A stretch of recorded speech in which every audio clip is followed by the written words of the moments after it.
तो दोस्तों, कैसे हैं आप? वैसे तो हम जल्दी किसी से उलझते नहीं, लेकिन अगर कोई हिंदू धर्म पे सवाल उठाए तो उन्हें जवाब देना बनता है। एक चैनल है जिसका नाम है इलियास सरफुद्दीन स्लेव ऑफ अल्लाह। वैसे तो ये एक महान हस्ती हैं, आपने इन्हें टीवी चैनल में भी बेइज्जत होते देखा होगा। चलिए आज इनको हम भी थोड़ा ज्ञान दे दें। तो चलिए शुरू करते हैं आज की क्लास इलियास भाईजान के साथ। नमस्कार, ये एक सोशल सर्विस अनाउंसमेंट है जो जनहित में जारी है। सरकार आपको कुछ बातें बताना बहुत जरूरी समझती है और मुझे लगता है कि ये मेरी जिम्मेदारी है। मैं काफिर आपका स्वागत करती हूँ आपके अपने यूट्यूब चैनल काफिर की दुनिया। वैसे छोटा मुंह बड़ी बात, लेकिन जिस समाज में खुद को स्लेव बोलना गर्व का विषय है, आप खुद ही फैसला कर लीजिए कि कितना महान होगा वो मजहब और कितनी महान होगी उनकी सोच। अब इन्होंने एक वीडियो बनाया है अबाउट हिंदुत्व जिहाद। क्या हिंदुत्व जिहाद? हद है यार। चलिए देखते हैं इनकी वीडियो। वैसे मैं इस वीडियो को यहाँ नहीं दिखाऊंगी बिकॉज बड़े लोग हैं, चैनल में कॉपीराइट क्लेम मार सकते हैं। तो इस चैनल की लिंक है डिस्क्रिप्शन में, जाइए और आप देख सकते हैं। वैसे देखने के बाद आपको लगेगा कि आपने अपना समय ही बर्बाद किया है, जो मुझे हर बार इन इस्लामिक लोगों से डिबेट करके लगता है। इनका कहना है कि हिंदुइज्म अलग है जो कि सनातन धर्म से आता है और हिंदुत्व अलग जो कि आरएसएस की आइडियोलॉजी है। बस पूरी वीडियो इस बात को स्पष्ट करती है। अब जिन्होंने मुस्लिम लीग का इतिहास नहीं देखा वही आरएसएस पे सवाल उठा सकते हैं। खैर, आपको आज हम हिंदुत्व और हिंदुइज्म दोनों से मिलवा देंगे। तो चलिए शुरू करते हैं। हिंदुत्व धर्म का पर्यायवाची है जो भारतवर्ष में प्रचलित उन सभी आचार विचारों, व्यक्ति और समाज में पारस्परिक सामाजिक समरसता, संतुलित तथ्य, मोक्ष प्राप्ति के सहायक तत्वों को स्पष्ट करता है। यह जीवन दर्शन और जीवन पद्धति है जो मानव समाज में फैली समस्याओं को सुलझाने में सहायक है। अभी तक हिंदुत्व को मजहब का समानार्थक मानकर गलत समझा गया था, उसकी गलत व्याख्या की गई थी, क्योंकि मजहब में पूजा की एक पद्धति है, जबकि हिंदुत्व एक दर्शन है जो मानव जीवन का समग्रता से विचार करता है। समाजवाद और साम्यवाद भौतिकता पर आधारित राजनीतिक और आर्थिक दर्शन है। हिंदुत्व एक ऐसा दर्शन है जो मनुष्य की भौतिकता आवश्यकताओं के अतिरिक्त उसकी मानसिक, बौद्धिक और भावनात्मक आवश्यकताओं की भी पूर्ति करता है। कोई व्यक्ति मात्र सुविधाओं की प्राप्ति से प्रसन्न नहीं रह सकता। हिंदुत्व एक ऐसा जीवन पद्धति है जो व्यक्ति की सभी विद्या, आवश्यकताओं और अभिलाषाओं को संतुष्ट करता है ताकि मानवता के सिद्धांतों के साथ प्रसन्न रहा जा सके। ये बातें बताई नहीं जाती, नजर लग जाती है। थोड़ा आपके लिए मुश्किल हो गया होगा शायद इलियास जी, काफी शुद्ध हिंदी होगी। चलिए, जहाँ की भाषा I mean कोर्ट, इसकी बात तो आप मानेंगे नहीं बिकॉज आप लोग कोर्ट की बात करते जरूर हैं, लेकिन उसके फैसले को सम्मान बड़ी मुश्किल से देते हैं। तो चलिए आपको बता दें कि कोर्ट हिंदुत्व के बारे में क्या राय रखता है। 1966 SCR 242 में न्यायाधीश गजेंद्र घटकर ने अपने फैसले में लिखा कि जब हमें हिंदू धर्म को परिभाषित करने में कठिनाई अनुभव होती है, विश्व के अन्य मजहबों के विपरीत हिंदू धर्म किसी एक दूत को नहीं मानता, किसी एक भगवान की पूजा नहीं करता, किसी एक मत का अनुयायी नहीं है, वह किसी एक दार्शनिक विचारधारा को नहीं मानता, ये किसी एक प्रकार की मजहबी पूजा पद्धति या रीति नीति को नहीं मानता, वह किसी मजहब या संप्रदाय की संतुष्टि नहीं करता। विहद रूप में हम इसे एक जीवन पद्धति के रूप में परिभाषित कर सकते हैं, इसके अतिरिक्त और कुछ नहीं। अरे अरे, ये क्या? ये तो जो काफिर ने बोली कोर्ट भी वही बोलने लगा। चलिए इलियास भाई, हम आगे देखते हैं कि कोर्ट और क्या बोलता है अपने फैसले में। रमेश यशवंत विरुद्ध प्रभाकर खूंटे AIR 1986 SC 1113 के प्रकरण में उच्चतम न्यायालय को विचार करना था कि विधानसभा चुनाव में मतदाताओं से हिंदुत्व के नाम पर वोट मांगना क्या मजहबी भ्रष्ट आचरण है। उच्चतम न्यायालय ने इसका नकारात्मक उत्तर देते हुए अपने फैसला दिया कि हिंदुत्व, हिंदुइज्म को संक्षिप्त अर्थों में परिभाषित कर किन्हीं मजहबी संकीर्ण सीमाओं में नहीं बांधा जा सकता। इसे भारतीय संस्कृति और परंपरा से अलग नहीं किया जा सकता। ये दर्शाता है कि हिंदुत्व शब्द इससे संबंधित है। इसे कट्टरपंथी मजहबी सनकीपन के समान नहीं कहा जा सकता। साधारणतया हिंदुत्व को एक जीवन पद्धति और मानव मन की दशा से ही समझा जा सकता है।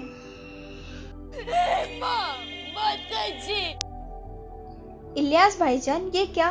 कोर्ट ने तो हिंदुत्व और हिंदुइज्म को एक साथ एक दूसरे का पर्यायवाची ही बना दिया। अब क्या करेंगे आप? आपका प्रोपेगेंडा तो खत्म ही हो गया। ये कोर्ट भी ना बिक गई है, मुझे ऐसा लगता है।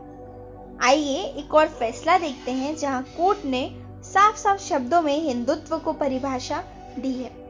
शायद इसको देख के आपकी आंखें खुल जाए। Justice J Ramaswami AJR 1996 LC 1765 में फैसला सुनाते हुए कहा कि धर्म या हिंदू धर्म सामाजिक सुरक्षा और मानवता के उत्थान के लिए किए गए कार्यों का समावेश करता है।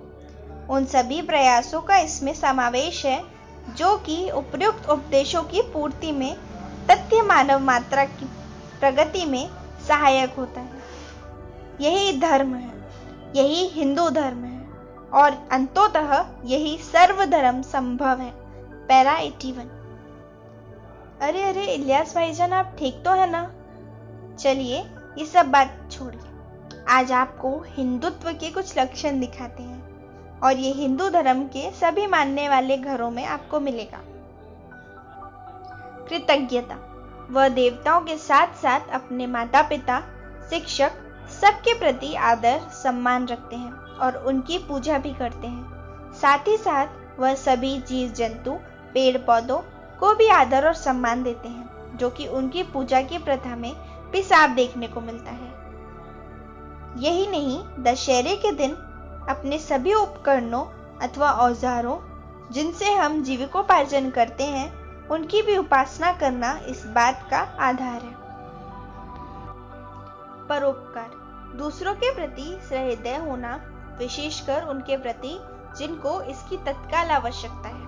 उन्हें भोजन, धन, दवा अथवा अन्य किसी प्रकार की सहायता प्रदान करना ही ईश्वर सेवा है और इसीलिए कहा भी गया है, नर सेवा ही नारायण सेवा है। अहिंसा।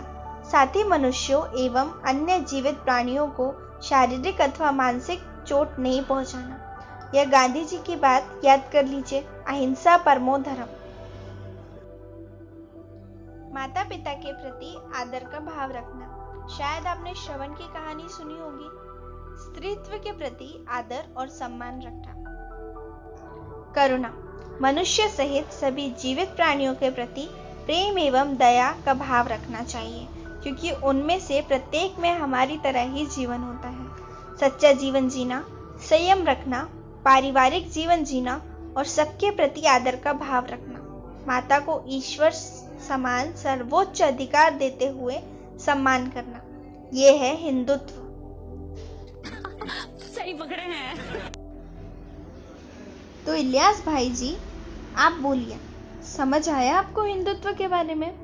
वैसे मैंने हर बार कहा है कि जब खुद के घर शीशे के हों तो दूसरों के घरों में पत्थर नहीं मारना चाहिए। वो क्या है ना, जब कोई दूसरा सवाल उठा दे फिर जवाब देना मुश्किल होता है। वैसे आपने इस वीडियो में एक शब्द प्रयोग किया है, जिहाद। क्या मैं जान सकती हूँ ये शब्द आया कहाँ से? वैसे मैं अपने दोस्तों को बता दूं कि जिहाद एक अरबी शब्द है जो कि जुहाद शब्द से बना है, जिसका अर्थ है कोशिश करना। मगर इस्लाम के धार्मिक अर्थों में जो शब्द प्रयोग होता है वह है जिहाद फसाबी इल्लल्लाह, यानी अल्लाह के लिए या अल्लाह के मार्ग में जिहाद करना। वैसे मैंने ये शब्द पहली बार 26/11 के अटैक में आई टेररिस्ट के बयान में सुना था कि वो जिहाद करने आया है। आप अपना भी बता दीजिए कि आपने कब सुना। वैसे आपका कुरान इस बारे में क्या कहता है, आइए वो भी देखिए। कुरान सूरा 2.216, मुसलमानों तुम पर जिहाद फर्ज किया गया है। अंग्रेज तुम पर शक जरूर है और अजब नहीं कि तुम जिहाद को नापसंद करो, हालांकि वह तुम्हारे हक में बेहतर है, और अजब नहीं कि तुम किसी चीज़ को पसंद करो हालांकि वह तुम्हारे हक में बुरी हो, और खुदा जानता है मगर तुम नहीं जानते हो। कुरान सूरा 57.10, और तुमको क्या हो गया है कि खुदा की राह में खर्चा नहीं करते, हालांकि सारे आसमान व ज़मीन का मालिक व वारिस खुदा ही है। तुम में से जिस शख्स ने फतेह से पहले खर्चा किया और जिहाद किया वह बराबर नहीं, उनका दर्जा उन लोगों से कहीं बढ़कर है जिन्होंने बाद में खर्चा किया, और खुदा ने नेकी और शबाब का वादा तो सबसे किया है, और जो कुछ तुम करते हो खुदा उससे खूब वाकिफ है। कुरान सूरा 61.10-11, ए ईमानदारों, क्या मैं ऐसी तिजरत बता दूं जो तुमको दर्दनाक अजाब से निजात दे। खुदा और उसके रसूल पर ईमान लाओ और अपने माल व जान से खुदा की राह में जिहाद करो, अगर तुम समझो तो ये तुम्हारे हक में बेहतर है।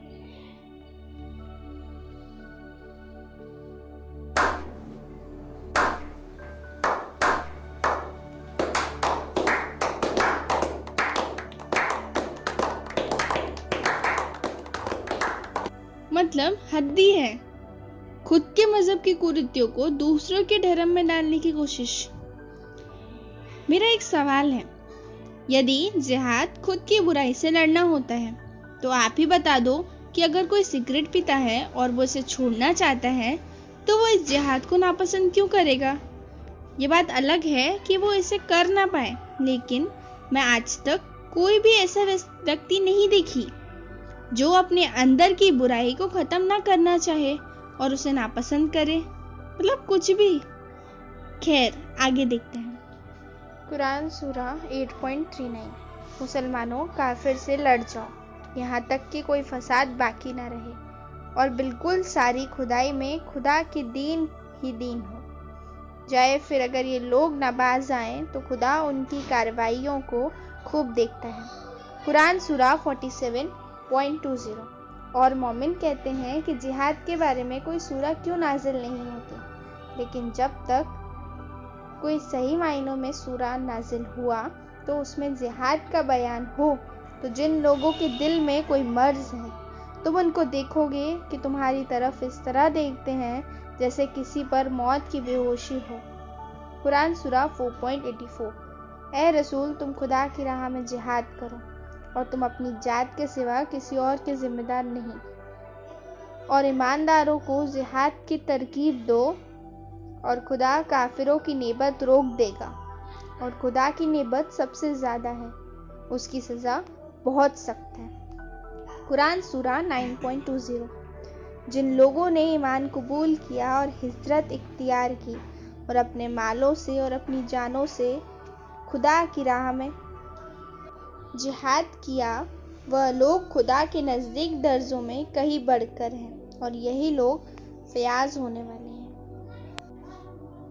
कुरान सूरा 3.156, ए ईमानदारों उन लोगों के ऐसा ना बनाओ जो काफिर हो गए, भाई बंदो उनके प्रदेश में निकाले हैं, ये जिहाद करने गए हैं और वह मर गए, तो उनके बारे में कहने लगे कि वह हमारे पास रहते तो ना मरते और ना मारे जाते, ताकि खुदा उनके दिलों में हजरत बना दे, और खुदा ही जिलाता और मारता है, और जो कुछ तुम करते हो खुदा उसे देख रहा है। कुरान सूरा 9.29, अल्लाह किताब में से जो लोग खुदा पर ईमान रखते हैं और ना रोज़े अख्तियार करते हैं और ना खुदा और उसके रसूल के हराम समझते हैं और सच्चे दीन ही को इख्तियार करते हैं, उन लोगों से लड़ जाओ यहाँ तक कि वह लोग जलील होकर हाथ से जिजिया दें। कुरान सूरा 9.83, तो अगर खुदा तुम ही इन मुनाफिक के किसी गिरोह की तरफ वापस लाए, फिर तुमसे निकालने की इजाज़त मांगे, तो तुम साफ कह दो कि तुम मेरे साथ हरगिज़ नहीं निकल पाओगे और ना हरगिज़ दुश्मन से मेरे साथ लड़ने पाओगे। जब तुमने पहली मर्तबा बैठे रखना पसंद किया, पीछे रह जाने वाले के साथ बैठे रहो। तो इलियास भाईजान, अब आप क्या ही बोलेंगे? और भाईजान, अब आप मेरे सवालों का जवाब ही दे दीजिए। वैसे मुझे पता है आपके पास होगा नहीं, लेकिन फिर भी मैं आपको खुली चुनौती देती हूँ, मेरे इन प्रश्नों का आप जवाब दे दें। आई नो छोटा सा चैनल है, लेकिन आप इसका भी सामना नहीं कर पाएंगे।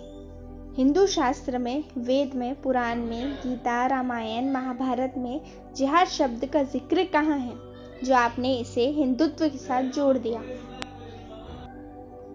आपने आरएसएस की बात की और हिंदुत्व आतंकवाद की बात की, तो मुझे एक आतंकवादी संगठन बयां करिए जो कि आरएसएस द्वारा किया गया हो या किसी हिंदू के द्वारा उसमें बेल न मिली हो, जैसे कि कसब जो कि एक मुस्लिम था किया था, और जैसे लश्कर तौबा को यूएन ने टेररिस्ट संगठन घोषित किया है। वैसे ही आप बता दीजिए कि आरएसएस को कब यूएन ने टेररिस्ट संगठन माना है?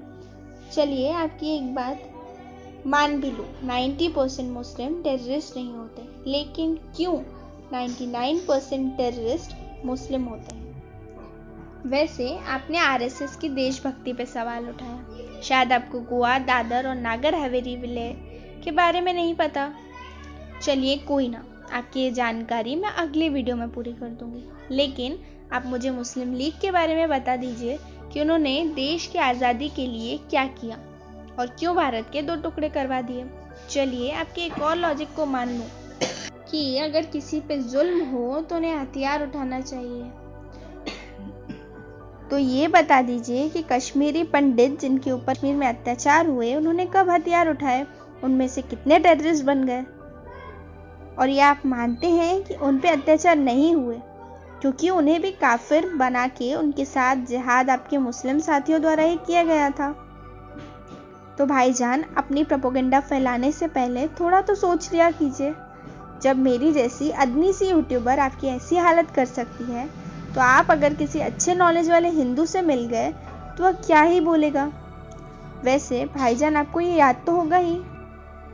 सुना इलियास साहब, कब तक किसी का वोट बैंक बने रहेंगे आप? जवान किसान मुसलमान का लिहाज ना मोदी को है, ना मोदी के दलाल एंकरों को है रूबी का लिहाज। खबरदार, अब बहुत हो गया। इलियास शरफुद्दीन, खड़े होकर फौरन यहाँ से चले जाइए। आपको लगता है आप यहाँ कुछ भी बकवास करते रहेंगे और मैं आपको यहाँ बैठकर सुनती रहूंगी? Ilyas Sharafuddin, you have to behave properly. Ilyas Sharafuddin, it's a warning,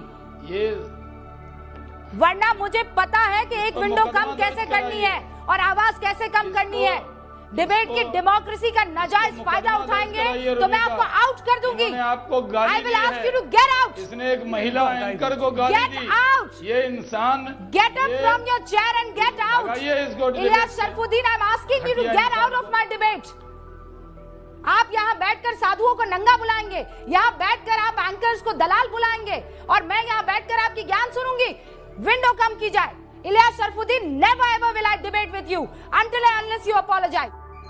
अरे भाईजान, हिंदू धर्म वो है जो काम करता है, कभी उसने श्रेय नहीं लिया, और यही आरएसएस की पहचान है। तो दोबारा उनके खिलाफ बोलने से पहले 1000 बार सोचिएगा, क्योंकि अब एक यूट्यूबर है जो आरएसएस की उपलब्धि पूरी दुनिया को बताएगी। तो दोस्तों, आज की क्लास थोड़ी लंबी हो गई, उसके लिए माफ़ी चाहूँगी। इस वीडियो को यहीं ख़त्म करते हैं और उम्मीद करूँगी कि इनके चैनल तक ये वीडियो पहुँचा ज़रूर देंगे। वैसे अगली वीडियो में मैं आपको आरएसएस और मुस्लिम लीग की देशभक्ति की व्याख्या को कर दूंगी। तो मिलते हैं अगले वीडियो में, तब तक के लिए शुभ रात्रि। सनातन धर्म है भगवा हमारा है आवरण, भारत के हिंदू शेर में छत्रपति शिवाजी उदाहरण। देशभक्त ये रक्त देश के आए काम ही आमरण, मैं पागल सा हिंदू हूँ, आजा बैठ करेंगे जागरण।